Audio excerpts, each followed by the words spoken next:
আমাদের পার্টিতে ডেকে নিজে ঘুমিয়ে পড়েনি তো? স্যার ও নিজের জন্মদিনের পার্টিতে কি করে ঘুমাবে? আরে ওকে কিছু বিশ্বাস নেই, 60 বছর বয়স হয়েছে। সুধীর বাইরে আয় ভাই। হ্যালো। পার্টি আজকেই তো নাকি কাল? হ্যাঁ পার্টি আজই, আই এম শিওর। আমি ওকে একবার ফোন করে দেখি।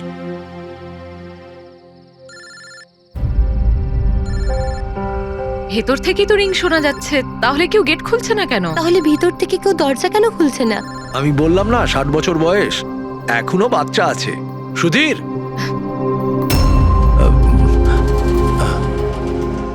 পিছনে জানলার দিকে গিয়ে দেখি। হ্যাঁ স্যার চলুন। চলুন ওদিকে।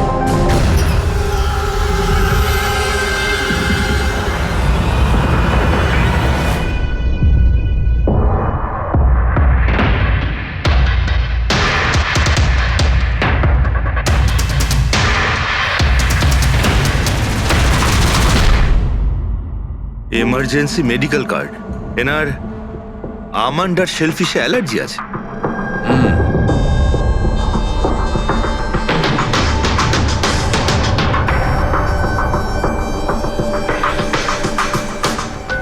স্যার কেকটাও পুরো খাওয়া হয়নি, এই দেখুন। মনে হচ্ছে কেক কাটার কিছুক্ষণের মধ্যেই এরা সবাই মারা গিয়েছেন।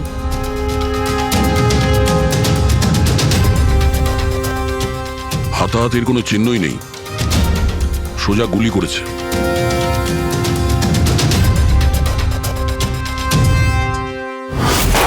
এইভাবেই গুলি চালিয়েছে।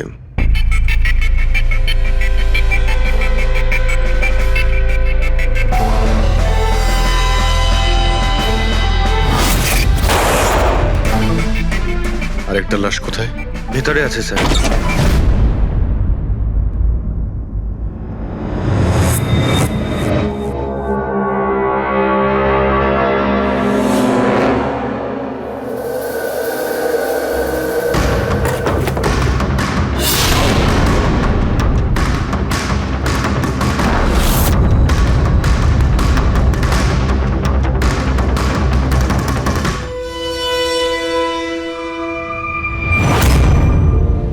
গান কেস, কিন্তু এ তো পুরো খালি।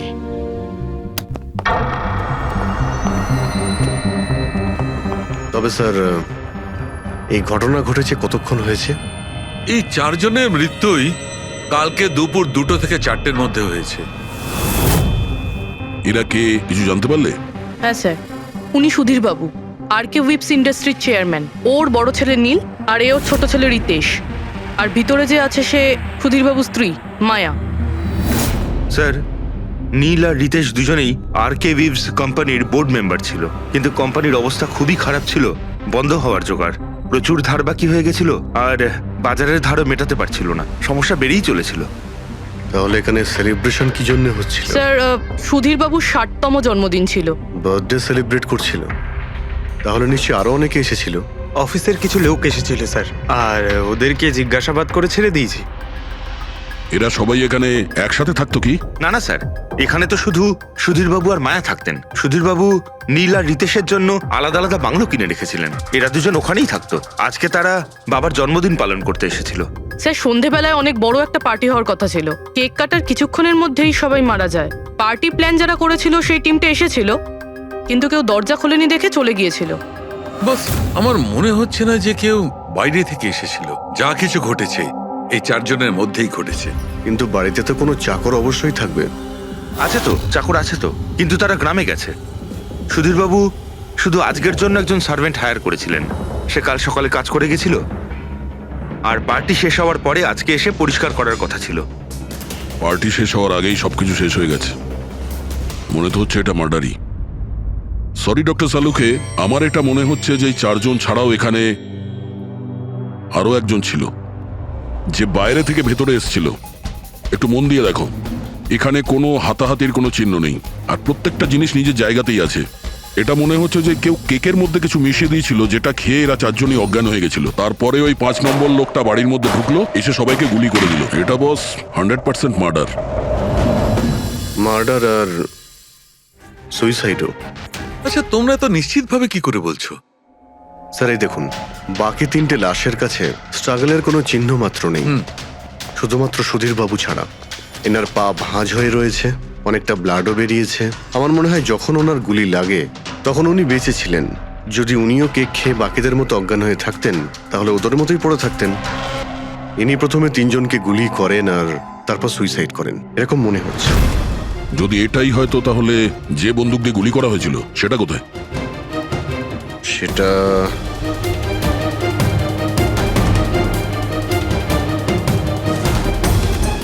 এইখানে গুলি লেগেছিল, মানে মাথাতে। সুধীর বাবু যদি এইভাবে গুলি চালান তো এইভাবেই হয়তো পড়েছেন, আর তখনই হাত থেকে বন্দুকটা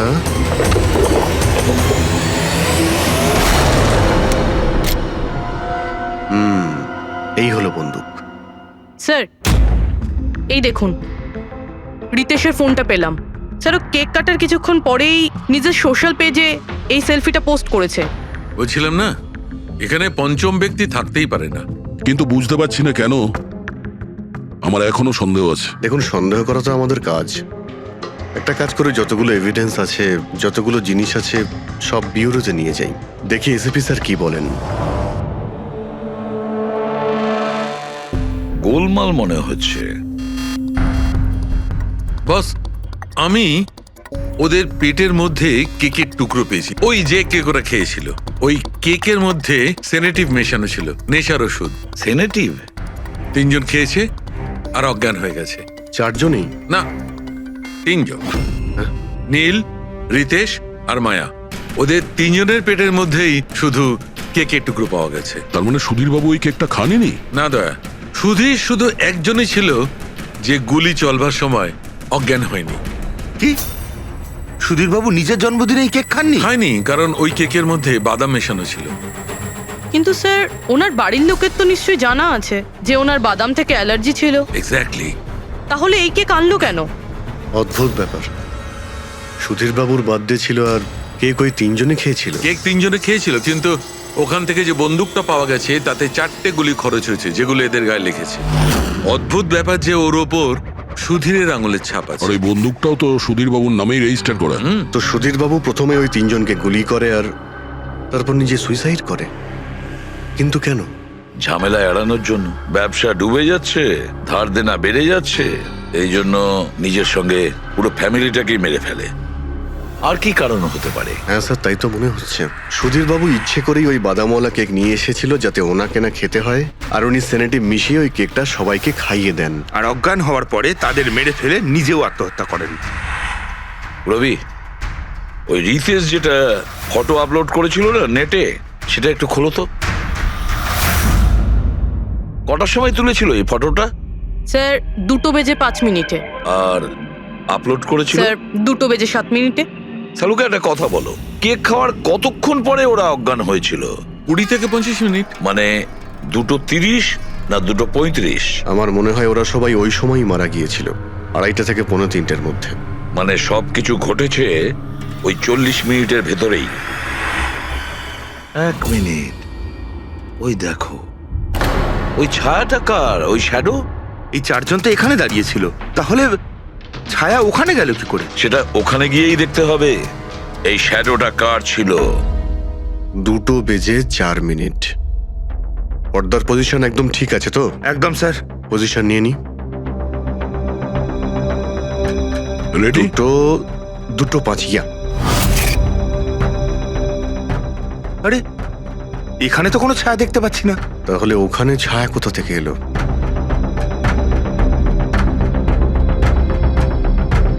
রোদটা এই দিক থেকেই আসছে। রবি, তুমি ওইখানটা গিয়ে দাঁড়াও তো। ইয়া, ব্যাস।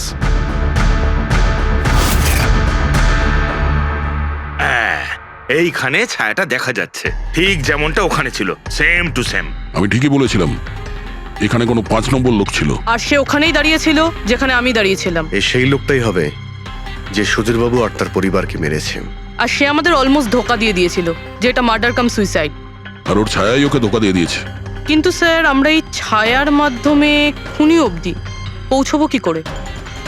খুনির মেন টার্গেট ছিল সুধীর বাবু, আর সে ওই সময় ওখানেই দাঁড়িয়েছিল। নিশ্চয়ই চেনা জানাই কেউ হবে। কারেক্ট। খোঁজ নিয়ে দেখো সুধীরবাবু পার্টিতে কাদের কাদের ডেকেছিলেন।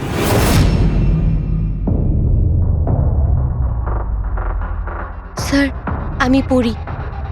তুমি সুধীরের এক্সিকিউটিভ অ্যাসিস্ট্যান্ট? হ্যাঁ। স্যার আমি Jahnavi. Marketing head. Yes sir.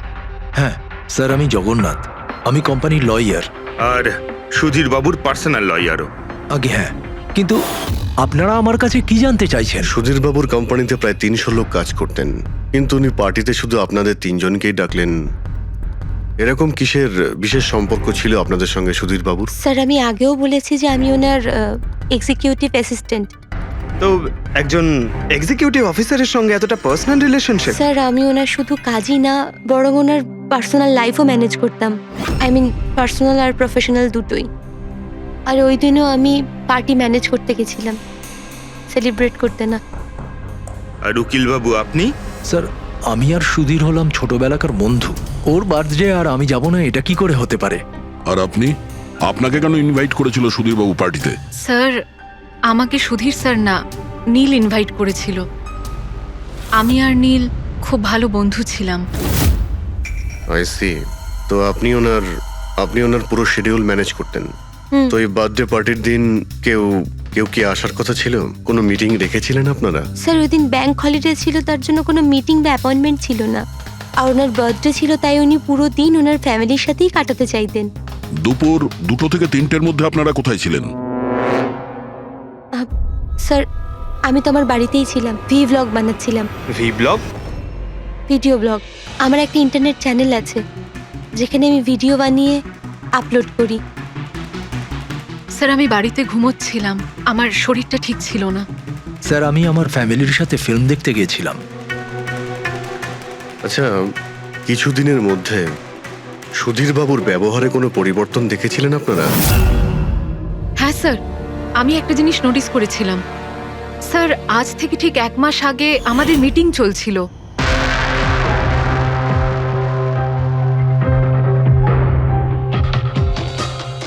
Sir কি ব্যাপার, ভেতরে এসো। ঠিক আছে, তুমি যাও।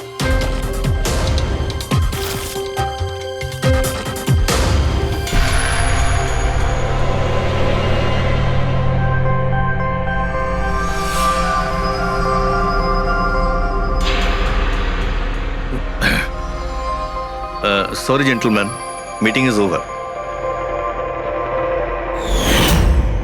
বাচ্চাদের পোশাক? Yes sir. আচ্ছা, আর কিছু নোটিস করেছিলেন আপনারা? কোনো অদ্ভুত কিছু? হ্যাঁ স্যার, এই 2 সপ্তাহ আগে উনি আমাকে বলেছিলেন যে উনি ওনার দলিল চেঞ্জ করতে চান। উইল বদলাতে চাইছেন কেন? জানি না স্যার, ওনার দলিলে 3 জন মানুষের নাম ছিল, একজন ওনার স্ত্রী মায়া আর 2 জন ওনার ছেলে। কিন্তু উনি চতুর্থ একজনের নাম জুড়তে চাইছিলেন, অ্যাড করতে চাইছিলেন। কি নাম ছিল ওই চতুর্থ জনের? ওনার নাম তো উনি বলেননি। আপনি কি উইলটা বদলেছিলেন? আসলে আমি পেপার সব তৈরি করে দিয়েছিলাম, ব্যাস নাম ভরে ওতে সুধীরকে সই করতে হতো। জানি না কি হলো, হঠাৎ নিজের বার্থডের কিছুদিন আগে ও আমাকে বলল যে দলিল বদলাতে চায় না, ওই পুরনো দলিলটাই থাকবে। ঠিক আছে, এই চতুর্থ ব্যক্তি আবার কোথা থেকে এলো যার নাম সুধীরবাবু নিজের উইলে ইনক্লুড করতে চেয়েছিলেন? সুধীরজির মৃত্যুর এই চতুর্থ জনের সঙ্গে কোনো কানেকশন থাকতে পারে। আমার তো এটাই কিছুতে মাথায় ঢুকছে না। বাচ্চাদের পোশাক কেউ কাউকে কেন পাঠাতে যাবে? বাচ্চাদের জামা কাপড় পাঠানো হয়েছিল, তাহলে ওই এনভেলপটা কোথায় গেল? সুধীরবাবুর রুমটা তো আমরা ভালো করে চেক করেছি, ওখানে তো কিছুই পাইনি আমরা। বাড়িতে নয় তো অফিসে?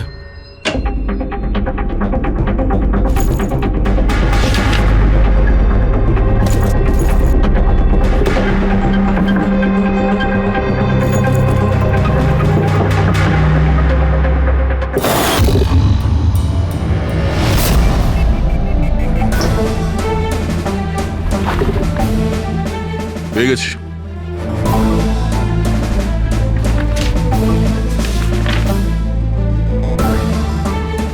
আরে এতে তো দেখছি কোনো পোস্টাল স্ট্যাম্প বা যে পাঠিয়েছে তার নামই নেই। তাহলে পার্সেল এখানে পৌঁছলো কি করে? মনে হচ্ছে এই এনভেলপটা সোজা কেউ কোম্পানির পোস্ট বক্সে ঢেলে দিয়েছিল।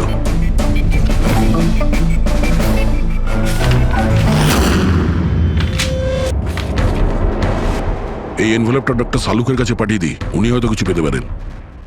ঠিক আছে। আচ্ছা, এই জাহ্নবী বলছিল যে এই পার্সেলটা দেখে মিস্টার সুধীর একদম চমকে গিয়েছিলেন। হতে পারে কোনো পুরনো স্মৃতি জেগে উঠেছিল। আর তারপর উনি কাউকে কলও করেছিলেন হয়তো। আগের মাসের কল ডিটেলস সুধীরবাবুরটা দেখি এই এনভেলপ পাওয়ার পরে সুধীরবাবু সবার আগে কাকে ফোন করেছিলেন? সুধীরের ফোন এসেছিল অনেক বছর বাদে। কি কথা হয়েছিল আপনাদের দুজনের? খুব রেগেছিল যে আমি ওকে কেন এনভেলপটা পাঠিয়েছিলাম, কিন্তু আমি তো ওকে এনভেলপ পাঠাইনি। কিন্তু কোনো কারণ তো ছিল যাতে সুধীরবাবু আপনাকে সন্দেহ করেন। হ্যাঁ, নিশ্চয়ই। ওই এনভেলপে বাচ্চার জামা ছিল। ওর মনে হয়েছিল ওটা সেই জামাটাই যেটা আমি আর সুধীর আমাদের সন্তানের জন্য কিনেছিলাম। আমাদের বাচ্চার জন্য? আমার আর সুধীরের সন্তান। 30 বছর আগে আমি আরকে ওয়েবস কোম্পানিতে অ্যাকাউন্ট ডিপার্টমেন্টে কাজ করতাম। সুধীরের বাবা সেটার মালিক ছিল। ওখানেই সুধীর আর আমার সম্পর্ক হয়েছিল। আর কিছু বোঝার আগেই আমি বুঝতে পারি যে আমি সুধীরের সন্তানের মা হতে চলেছি। তো আপনাদের দুজনের বিয়ে হয়নি? না, হয়নি। সুধীর তো কথা দিয়েছিল, কিন্তু ওর প্যারেন্টস রাজি হয়নি, কারণ আমি ওদের স্টেটাসে ছিলাম না। ওনারা তো সুধীরের বিয়ে অনেক বড়লোক বাড়িতে আর সেম স্টেটাসে করতে চেয়েছিলেন। তারপরে ওর প্যারেন্টস আর ফ্যামিলি খুব চেষ্টা করেছিল ওকে, আমাকে, এমনকি আমার ফ্যামিলিকেও বোঝানোর জন্য যে আমি বাচ্চাটাকে নষ্ট করে দিই। আমিও ঠিক করেছিলাম যে যাই হয়ে যাক আমি আমার সন্তানকে জন্ম দেবই। 15ই মার্চ 1990 সালে আমার সন্তান এই পৃথিবীতে এসেছিল, কিন্তু সেই রাতেই ও মারা গিয়েছিল। যে বাচ্চাটাকে কোলে নিয়ে আদর করছিলাম, ছোট ছোট জামা কাপড় পরাচ্ছিলাম, কিচ্ছু করতে পারিনি আমি ভেবেছিলাম যে এরকম সময় তো সুধীর আমার পাশে থাকবে, আমাকে সাপোর্ট করবে, কিন্তু ও তো এর আগেই আমার সাথে কথা বলাটাও বন্ধ করে দিয়েছিল। আর ওই মাসেই ও মায়াকে বিয়েও করেছিল। তো সেই জন্যই আপনি আজ অব্দি বিয়ে করেননি আর এখানে একাই থাকেন? হ্যাঁ। সুধীরবাবু আপনার সঙ্গে যা যা করেছেন তার জন্যে খুব কষ্ট হয়েছে আপনার হয়তো। খুব ঘেন্না করতেন ওকে? আমার থেকে বেশি ঘেন্নাও আর কেই বা করতে পারে। উনি আপনাকে আপনার অধিকার দেয়নি, আপনি সম্পত্তিতে ভাগ চাইলেন, আর যখন সম্পত্তি উনি আপনাকে দিলেন না তখন আপনি রেগে গেলেন আর মেরে দিলেন ওকে। আমি ওকে মারিনি, আর আমি ওকে কেন মারবো? আমি তো চেয়েছিলাম যে ও বেঁচে থাকুক আর সারা জীবন কষ্ট পাক। যেদিন সুধীরবাবু মারা যান সেদিন দুপুরবেলা আপনি কোথায় ছিলেন? আমি বাড়িতেই ছিলাম। আপনার কাছে কোনো উইটনেস বা প্রমাণ আছে? কোনো প্রমাণ নেই। হ্যালো, হ্যাঁ স্যার। ওকে স্যার, হ্যাঁ এখানেই আছেন, আমি বলে দিচ্ছি। হ্যাঁ, ইয়েস স্যার। স্যার, সালুমকে স্যার ফরেন্সিকে ডাকছেন তাড়াতাড়ি। বলছিলেন যে কিছু দেখাতে চান। ওকে। শুনলে তো বিশ্বাসই করতে পারবে না বস। ওই এনভেলপটাকে যখন আমি ভালো করে পরীক্ষা করলাম তাতে কোনো ফিঙ্গারপ্রিন্ট তো পাইনি, কিন্তু ওই এনভেলপ থেকে আমি ডিএনএ এর জন্য স্যাম্পল পেয়ে গেছি। যে ওই চিঠিটা পাঠিয়েছে সে মনে হয় মুখ দিয়ে থুতুর সাহায্যে ওটাকে সেঁটে দিয়েছে। আর এইভাবে ওই এনভেলপ থেকে আমি স্যালাইভা স্যাম্পল পেয়ে গেছি, যার থেকে ডিএনএ টেস্ট করতে পারবো। কিন্তু ডক্টর, ডিএনএ টেস্টিং এতে তো 4 থেকে 6 সপ্তাহ লাগবে। হ্যাঁ, আর আমি 5 দিনের জন্য যাচ্ছি দিল্লি এক কনফারেন্সে, কিন্তু তার আগে আমি কিছু প্রাইমারি টেস্ট করিয়ে নিয়েছি। তো স্যার আপনি এই টেস্ট থেকে কি পেলেন? এই টেস্ট থেকে আমি জানতে পেরেছি যে এইটা যার ডিএনএ হোক না কেন তার ডিএনএ সুধীরবাবুর ডিএনএ এর সঙ্গে ম্যাচ করছে। কি? তার মানে এই যে, তার মানে হচ্ছে এইটা যে এই চিঠিটা পাঠিয়েছে সেটা সুধীরবাবুর কোনো রক্তের সম্পর্কের লোক। তার মানে সুধীরেরই নিজের কেউ সুধীরকে ব্ল্যাকমেল করছে, কিন্তু কে কে হতে পারে? স্যার, অদিতির পেটে যে বাচ্চাটা ছিল সেটা তো মরা অবস্থায় জন্মেছিল। হ্যাঁ, আর রইল বাকি সুধীর বাবুর 2 ছেলে নীল আর রিতেশ। ওরা দুজন আবার সুধীর বাবু আর অদিতির গোপন রহস্যটা জেনে ফেলেনি তো? হতে পারে তার জন্যই ব্ল্যাকমেল করছিলেন, বাচ্চাগুলোর পোশাক পাঠিয়ে। আচ্ছা স্যার, ওই যে বাচ্চাদের পোশাক পেয়েছিলাম, ওগুলো কি সত্যি পুরনো নাকি ময়লা টয়লা করে পুরনো দেখানোর চেষ্টা করা হয়েছে? আমি ওগুলোকে স্পেশালাইজড ল্যাবে পাঠিয়ে দিয়েছি চেক করার জন্য, তাড়াতাড়ি জানা যাবে। আচ্ছা, পুরবি সুধীর বাবুর ছেলের ব্যাপারে কি জানতে পেরেছো? কি করতো ও? স্যার 1 বছর আগে সুধীর বাবু নিজের কোম্পানিতে নিজের ছেলেদেরকেই বোর্ড মেম্বার বানিয়েছিলেন, আর তারপর থেকেই কোম্পানি লসে যেতে শুরু করলো। ওরা কোম্পানির টাকা নিয়ে নিজেরাই নয়ছয় করতো, দামি দামি গাড়ি, প্রচুর শখ মেটাতো, সবকিছু করতো, শুধু কাজ বাদ দিয়ে। কিন্তু স্যার সুধীরবাবু তার ছেলেদের খুব ভালোবাসতেন, দুজনের জন্য আলাদা আলাদা বাংলো। আচ্ছা, এটা নয় তো যে ওদের দুজনের মধ্যেই কেউ ওই এনভেলপটা লেটার বক্সে ফেলেছিল? কিন্তু একটা কথা কিছুতেই মাথায় ঢুকছে না, এই ব্ল্যাকমেলিং কেন? আরে ভাই, টাকার জন্য। কোম্পানি ডুবে যাচ্ছিল। কারেক্ট। কোম্পানি কাঙাল হওয়ার আগে যা কিছু গুছিয়ে নিতে পারো গুছিয়ে নাও। যদি সুধীর বাবুর 2 ছেলে তাদের বাবাকে টাকার জন্য ব্ল্যাকমেল করে থাকে, তাহলে নিশ্চয়ই ওনার ব্যাংকের অ্যাকাউন্টে নিশ্চয়ই টাকা এসে থাকবে, খুব বড় রকমের ফিগার। একটা কাজ করো, এই দুজনের পার্সোনাল অ্যাকাউন্ট, কোম্পানি অ্যাকাউন্ট সব চেক করো, দেখো কোনো বড় অ্যামাউন্ট এসেছিল কিনা। স্যার, স্যার কিছু পেয়েছি স্যার। আরকে উইপস ইন্ডাস্ট্রি থেকে কোটি টাকা ট্রান্সফার হয়েছে স্যার। কার অ্যাকাউন্টে ট্রান্সফার হয়েছে? 1 মিনিট দেখছি। এগুলো রিতেশ আর নীলের অ্যাকাউন্টই হবে? না স্যার, প্রাইভেট অ্যাকাউন্ট, রেচেলের নামে। কোন টাকা? আপনারা কি নিয়ে কথা বলছেন? আমি কিচ্ছু জানি না। কোন টাকা? সেই টাকাটা যেটা আরকে উইপসের অ্যাকাউন্ট থেকে তোমার অ্যাকাউন্টে ট্রান্সফার হয়েছে। এবার কিছু মনে পড়েছে? ওটা তো আমার স্যালারি, আমি ওখানে কাজ করতাম। স্যালারি? 11 কোটি স্যালারি? হ্যাঁ, তাও আবার 2 সপ্তাহের। ওই হিসাবে তো তোমার মান্থলি স্যালারি 22 কোটি টাকা হবে। কি কাজ কি করো তুমি? ব্ল্যাকমেলিং এর কাজ। তুমি আর রিতেশ দুজন মিলে সুধীর বাবুকে ব্ল্যাকমেল করছিলে। দেখো রিচেল, আমরা খুব ভালো করে জানি যে তুমি আরকে কোম্পানিতে একদিনের জন্যও কাজ করনি। এবার পরিষ্কার করে সত্যিটা বলবে নাকি? রিতেশ কিন্তু আর নেই, তাই যত শাস্তি সব তোমাকেই কিন্তু পেতে হবে। ব্ল্যাকমেলিং আর এক্সটর্শনের শাস্তি জানো তুমি? আমি কাউকে ব্ল্যাকমেল করিনি। তাহলে সুধীর বাবু কি তোমাকে 11 কোটি টাকা এমনিই দান করে দিলেন? সুধীর আঙ্কেল তো ওই টাকা ট্রান্সফারই করেননি। তাহলে কে করেছিল? আমার বয়ফ্রেন্ড রিতেশ। ও আমাকে বলেছিল যে ওর কোম্পানির টাকা ও কিছুদিনের জন্য অন্য কোথাও রাখতে চায়। অন্য কোথাও? কেন জানি না, আর আমি জিজ্ঞাসাও করিনি। তুমি রিতেশকে জিজ্ঞাসা করনি, আর যখন রিতেশ মারা গেল তখন পুলিশকেও বলনি। আমি ভেবেছিলাম যে রিতেশ তো আর বেঁচে নেই, তাই তাই টাকাগুলো আমি রেখে দিই। কেউ কি করে জানতে পারবে? কিন্তু সুধীর বাবুর ফ্যামিলিকে মারতে পারে কারা? পরি তো ভিডিও বানাচ্ছিল, আর জাহ্নবী অসুস্থ ছিল, আর জগন্নাথ নিজের ফ্যামিলির সঙ্গে ফিল্ম দেখছিল। কিন্তু অদিতির ব্যাপারে আমি কিছুই বুঝতে পারছি না।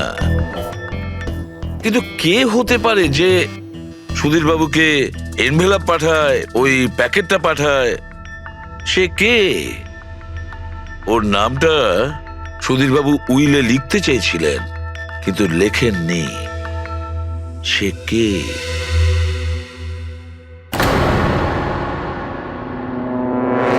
প্রেমের দ্বিতীয় কেকটা কোথা থেকে আসলো?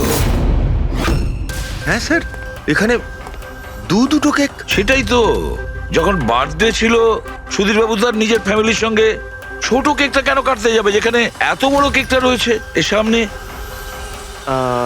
স্যার, যাতে ও রাতে পার্টিতে বড় কেক খেতে পারে। আরে ভাই, সুধীরবাবু কি 18 বছরের বাচ্চা ছিল নাকি যে নিজের বার্থডেতে দুটো কেকের অর্ডার দেবে? স্যার, হতে পারে এই কেকটা ওনাকে কেউ গিফট করেছে, এই কিন্তু বাদামওয়ালা সেটা কেক। তো বক্সে নিয়ে আসবে, আর তার উপরে কেক শপের নামটাও লেখা থাকবে। না স্যার, ওখানে তো আমরা কোনো বক্স পাইনি। ছিল না? হতে পারে কেউ এই কেকটা বাড়িতে বানিয়েছে, সেই জন্যই আমরা ওখানে বক্স পাইনি। কিন্তু এই আমন্ড দেওয়া কেক পাঠালোটাকে? স্যার, হ্যাঁ, স্যার আমি জাহ্নবীর সোশ্যাল প্রোফাইল চেক করছিলাম। স্যার, এখানে ওর অনেক অনেক ছবি আছে যেখানে ও কেক আর পেস্ট্রি বেক করছিল। বেকিং ও খুব পছন্দ করে। হ্যাঁ আমি বেকিং পছন্দ করি, তাতে কি? তো কিছু না, তুমি বাদামওয়ালা কেক বানিয়েছিলে না সুধীর বাবুর জন্য? আমি যখন জানি যে ওনার বাদামে অ্যালার্জি, তাহলে আমি ওনার জন্য বাদাম কেক কেন বানাবো? কারণ তুমি চাইছিলে যে উনি কেকটা না খান, যদি খেতে অজ্ঞান হয়ে যেত না।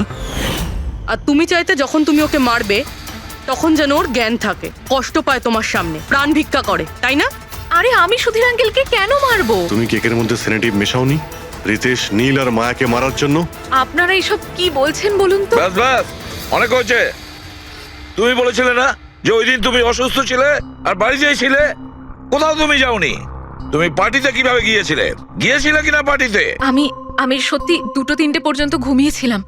তারপর ঘুম থেকে ওঠার পর আমার মনে হলো যে আমি একটু বেটার ফিল করছি, আর তাই আমি পার্টিতে চলে যাই। এতে আমার কি অন্যায়? তুমি যদি রাত 2টা থেকে 3টে অবধি সত্যিই ঘুমিয়েছিলে, তাহলে 2:30টার সময় যখন সুধীর বাবু মারা যান, তখন তোমার মোবাইল ওনার ঘরের সামনে গেল কি করে?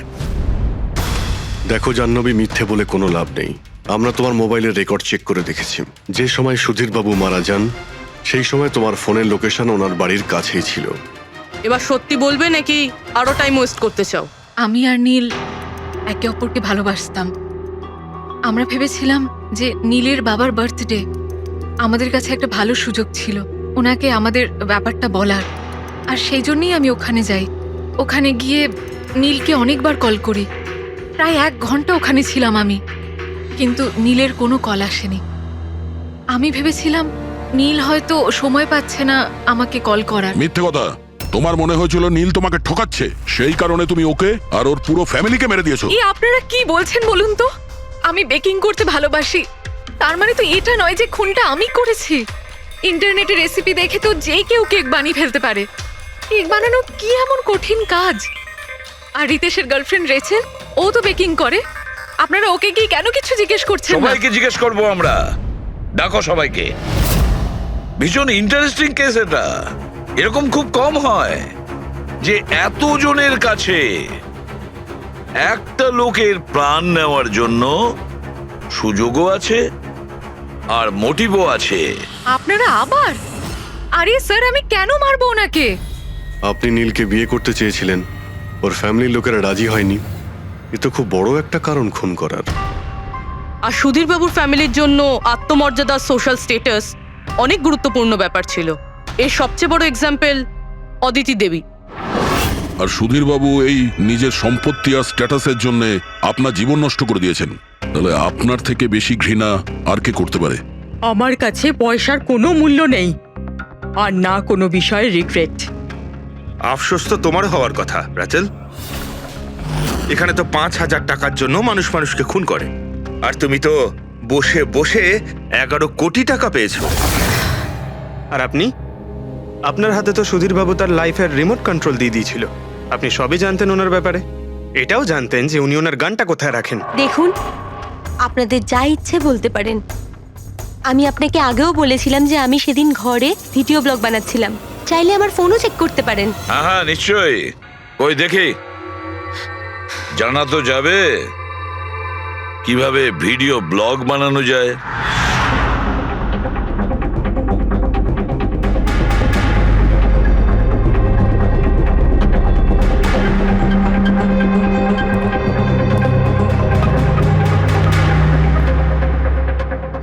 স্যার, এখন আপনি বিশ্বাস করেছেন তো যে সেদিন আমি নিজের ঘরে DIY ভিডিও বানাচ্ছিলাম? DIY তার মানে?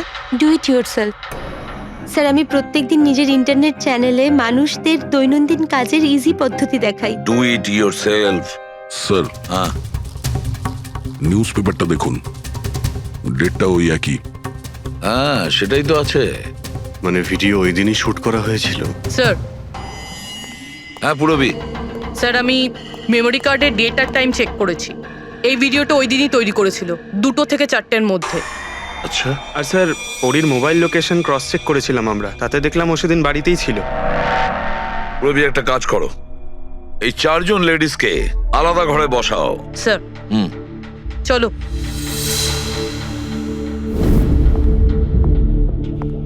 স্যার, কি ভাবছেন আপনি? সমস্ত প্রমাণ তোর পক্ষেই দেখছি। এই কেসটা তো আমি অন্ধকারে ডুবে যেতে দেখছি। ঠিক একটা কথা তো পরিষ্কার, যখন অন্ধকার হয় তখন কোনো ছায়া পড়ে না, কিন্তু আমার মনে হয় এই পুরো কেসটাই ছায়ারই খেলা। সানডাইল জানো তো? সানডাইল এই জিনিসটা আসলে সূর্যের আলো কোন দিকে যায় সেই অনুযায়ী টাইমটা দেখায়। হ্যাঁ, সানডাইল এমন একটা জিনিস যেটা থেকে আমরা আকাশের সূর্যের পজিশনটা বুঝতে পারি, যেটা থেকে আমরা সময়টা আন্দাজ করতে পারি। এবার দেখো, আমাদের পৃথিবী ঘুরতে থাকে আর সেই জন্য সূর্যের অ্যাঙ্গেলটাও বদলে যায়, যেটার কারণে সানডাইলে ছায়ার পজিশনটা বদলাতে থাকে। এটা তো মাথায় ঢুকে গেছে স্যার, কিন্তু এটার এই কেসটার সাথে কি সম্পর্ক বলুন এর তো? সঙ্গে সম্পর্ক আছে ফেডরিক। পরি, এই পুরো প্রমাণগুলোই আমরা পরীর কাছ থেকে কালেক্ট করেছি। পরি সে এমন একজন কেউ পুরো এভিডেন্স গুলো ম্যানিপুলেট করতে পারে, মেমোরি কার্ডের ডেটটাও চেঞ্জ করতে পারে, পুরো এভিডেন্সেস কন্ট্রোল করতে পারে, কিন্তু সূর্যকে কন্ট্রোল পরি করতে পারে না। ভুলে যেও না যে সূর্য কোনো সময়ই ভুল সময় সে দেয় না। তার মানে ওরই ভিডিওতে ডেট আর টাইম দুটোই চেঞ্জ করে দিয়েছে। হয়তো চেঞ্জ করেছে বা করেনি, কিন্তু এখন আমরা এই ছায়াকে প্রশ্ন করব যে পরি সত্যি বলেছে না মিথ্যে বলেছে। কারেক্ট, এই সেটিংটা একদম সেরকমই হয়েছে যেমন পরীর ভিডিওতে ছিল। আর রোদও সেই রকম আছে সেদিন যেরকম ছিল। শুধু পরীর জায়গায় পুরবি দাঁড়িয়ে আছে। স্যার, আমরা এখানে কি করব? আগামী 6 ঘন্টা পর্যন্ত পুরবীকে এইভাবেই দাঁড়িয়ে থাকতে হবে যেভাবে ভিডিওতে পরী দাঁড়িয়েছিল। আমরা এটাই দেখতে চাই যে যদি পরী সত্যি কথা বলে তাহলে 2 থেকে 4টের মধ্যে পুরবীর মুখে ঠিক সেই জায়গা থেকে রোদ্দুর পড়বে যেমন পরীর মুখে ছিল। আর স্যার, যদি আমার ছায়া পরীর ছায়ার সাথে ম্যাচ না করে তো? তো দেখতে হবে। ক্যামেরা অন করো।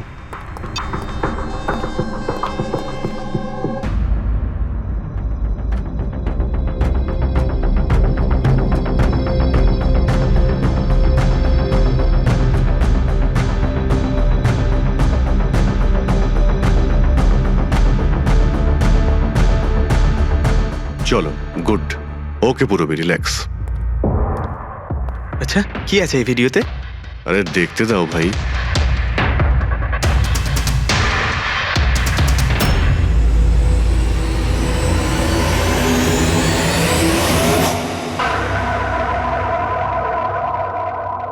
তো সকাল 11টা থেকে 1টার মধ্যে তুমি ওই ভিডিওটা রেকর্ড করেছিলে। আর তুমি খুব চালাকির সাথে ভিডিও ডেট আর টাইম চেঞ্জ করে দিয়েছো। মেমোরি কার্ডের ডেট আর টাইম বদলে দিয়েছিলে, নিজের মোবাইল ফোনটা বাড়িতে রেখে দিয়েছিলে যাতে আমরা ওখানকার লোকেশন পাই। তুমি কি মনে করেছিলে এসব করার ফলে আমরা বোকা হয়ে যাব? হ্যাঁ, না তুমি আমাদেরকে বোকা বানাতে পারলে, না আকাশে ওঠা সূর্যকে। তোমার ভিডিওতে রোডের ডিরেকশন দেখে স্পষ্টই বোঝা যাচ্ছে ওই ভিডিওটা 11টা থেকে 1টার মধ্যে শুট করা হয়েছে। চেষ্টাটা ভালোই করেছিলেন, কিন্তু রিসার্চ ওয়ার্কটা একটু দরকার ছিল। পরি, তোমার ব্যাপারে আমরা সব কিছু জেনে গেছি। পড়ি, আমাদের হয়তো ম্যাক্সিমাম 4 সপ্তাহ সময় লাগবে তোমার ডিএনএ টেস্ট করে এটা প্রমাণ করতে যে তুমি সুধীর বাবুর মেয়ে, কিন্তু তাতে সত্যিটা বদলে যাবে না।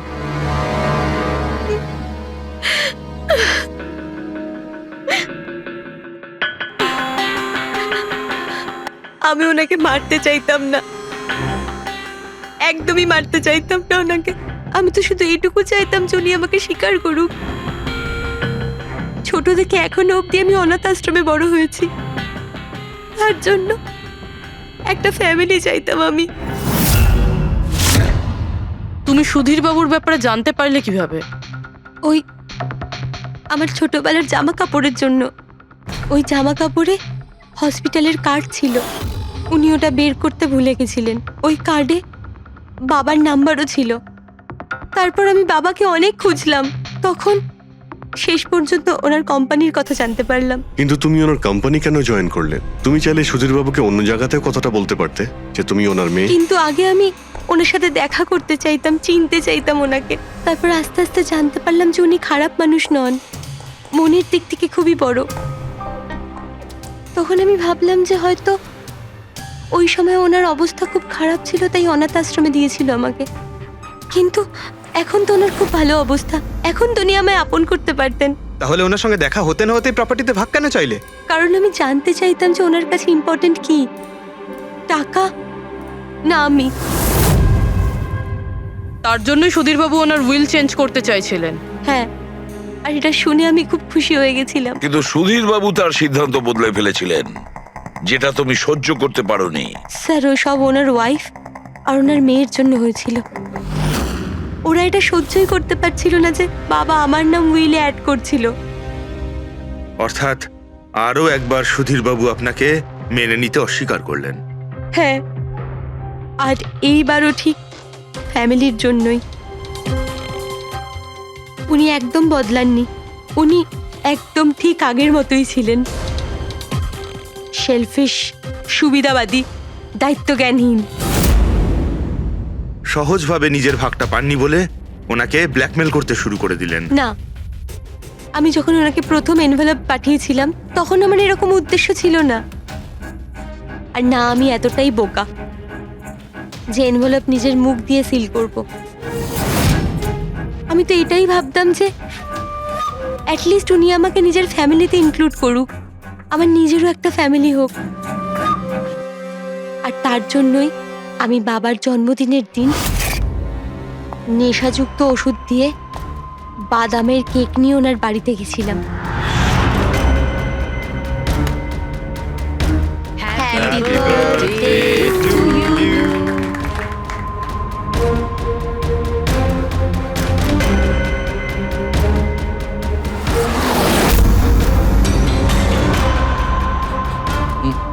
আমার অ্যালার্জি আছে।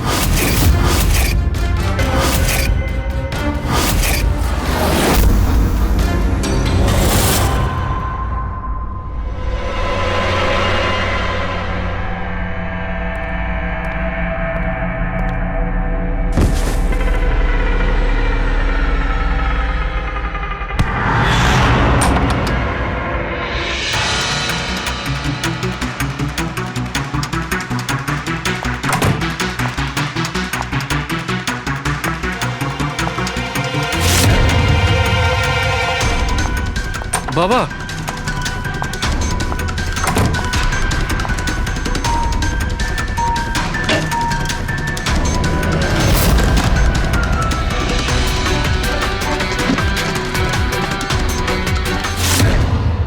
তুমি সুধীরবাবুর পুরো ফ্যামিলিকে মারতে চেয়েছিলে না? তোমার লক্ষ্য পূরণ হয়েছে। এবার তোমার সঙ্গে ওনার ফ্যামিলির লাস্ট মেম্বারও শেষ হয়ে যাবে। জেল যাওয়ার আগে আমরা তোমার সঙ্গে কারোর সঙ্গে দেখা করিয়ে দিতে চাই।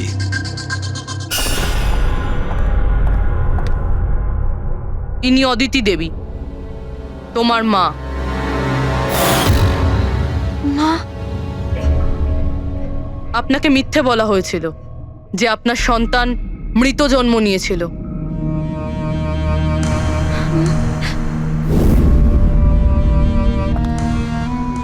মা,